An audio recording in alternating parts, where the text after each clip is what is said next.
Hello everyone. I hope that all is well. I just want us to look at this question for correspondence.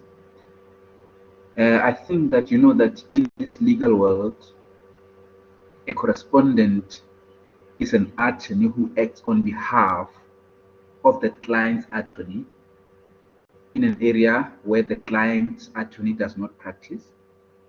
For example, you can appoint someone who's practicing in Johannesburg, to represent you and your client. So in other words, correspondence, I think you know more about the correspondence. It's a business between the two attorneys, and the one attorney will be the instructing attorney, and the other attorney is going to be the instructed attorney. So it's a business between two attorneys. So one attorney works with the other attorney. And you must also know that all the fees payable to the correspondent are guaranteed by the attorney instructing the correspondent. That's a fact. In other words, the correspondent normally agrees to pay instructing attorney 1/3 of the fees charged. But, however, in many cases, the instructing attorney will bill the client for services rendered over and above the amount billed for the services rendered by the correspondent. So, from accounting perspective, two additional accounts are required in the books of the instructing attorneys, meaning the trust account for the correspondent and a business account for the correspondent. So we need to make sure that we account for any money that can be collected in our accounting records, especially for the instructing attorney. All the amounts collected by the correspondent must be debited to the correspondent's trust account and credited to the client's trust account. So all amounts charged are credited to the correspondent trust and debited to the client's trust. So again, we need to know how to read the statement. Like in this case, you can see here, we do have the account statement, which comes from the instructed attorney. As you can see here, we have got in highlight, we've got Sylvester's attorneys based in Bochum, were provided with the following account by Simono attorneys, the correspondent. In other words, the Sylvester's attorneys are the instructing attorneys. Okay, they are instructing attorneys.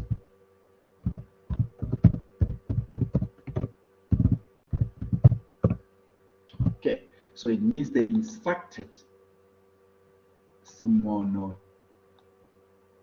attorneys, the correspondent, as you can see. In other words, the correspondent is instructing. So there's a business between Sylvester's attorneys and the Simono attorneys. So our client is very much important. Our client is Malope, and we are collecting funds from Letabo. In other words, Letabo is the debtor. So we need to know that Letabo is the debtor. So we're collecting from this particular debtor. So it means at the end of the day, we need to know how to account. So this is our client, and this is the person from whom the money will be collected. So the statement, as you can see, you need to know how to read the statement. So this statement, as you can see here, we have got amount collected from Letabo of how much? Of 3,300. Now, this amount was collected by Letabo. It means from Letabo. It means it will be taken to what? To Malope. So the transactions will be between the correspondent by the name of what? Of Simono attorneys and the client. So you see this amount will be between the client, which is Malope, and Simono, which are correspondent. And we still have to record them. So as you can see here, we've got the fees. Remember, these are the fees. These are the costs incurred. Again, these costs incurred are the responsibility of what? They are the responsibility of the client. So meaning the client's account will be reduced. You see by the time when we record, we are going to reduce the client's account with the total of these costs. because the client cannot be given the amount we collected before we deduct the cost in check. It makes sense. This is business. So at the end of the day, this cost will be absorbed by Malupi, and then you'll see it will be a transaction between Malupi and Semono Activities. And then again, we do have what we call the 1/3. Remember, this is the fee that is being agreed between the instructing attorney and the correspondent. So you can see here 1/3. Usually the 1/3 is based on summons and the collection commission. Can you see now? So normally we don't include messengers fees. Messengers fees are disbursements. So disbursements are not part of the calculation of what? Of the 1/3. Can you see now? So usually we base our 1/3 on summons fees and the collection fees. Can you see now? So you can see that the 165 plus 330. So we normally use a percentage. So at the end of the day, we can be able to come up with it. So, but at the moment, don't worry, we have been given 165 as our 1/3. Again, these 165, obviously, this is the fee that belongs to the instructing attorney. So this one is a private matter between the two attorneys. So it affects, this is the fee to the instructor.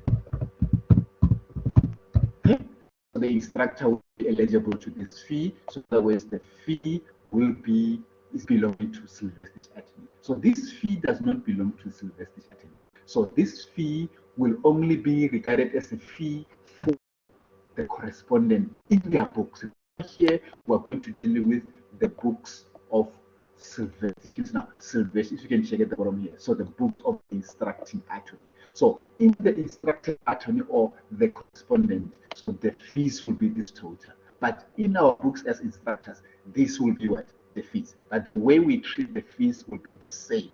It depends which books are you talking about. Are you talking about Sylvester's attorney as an instructor, or are you talking about Simon attorneys as the correspondent? So for now, we don't talk about the correspondent.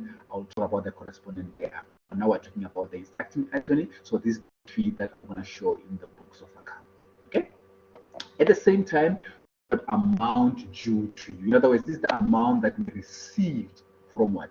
From Simon attorneys, the correspondent. So it means at the end of the day, this must be shown. Now remember, the business is between Sylvester and the Simon traders. So in other words, it's like they receive this money, and this money must be put safe into the trust bank account for time being. You see that this will affect the trust account. It's going to be between Simon attorneys and the trust bank account. So you're going to see how we treat this separately. So at the end of the day, we must know that this is the amount that we actually receive. Sometimes because remember before we used to use checks, they normally call it a check here with, in other words, the real amount of money that you receive can be according to the EFT, maybe in the form of EFT or in the form of a check, it doesn't matter. But the fact is the amount that we receive, the real cash we received, the actual cash we received,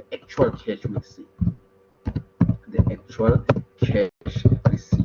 So you must know how to account, because this one is different from what has been collected. As you can see, what has been collected is less than what has been received. So this is the real cash. That's why immediately we think about the trust bank account, because remember, there's a business between Sylvester's attorneys and Simon attorneys. In other words, we take Simon attorneys as a correspondent as our client. So we must treat this as client's money. And I hope this explanation makes sense. In the next part, I'm going to show you how to record in the respective books. I hope all is well, and thank you very much. And then I will see you in the next part.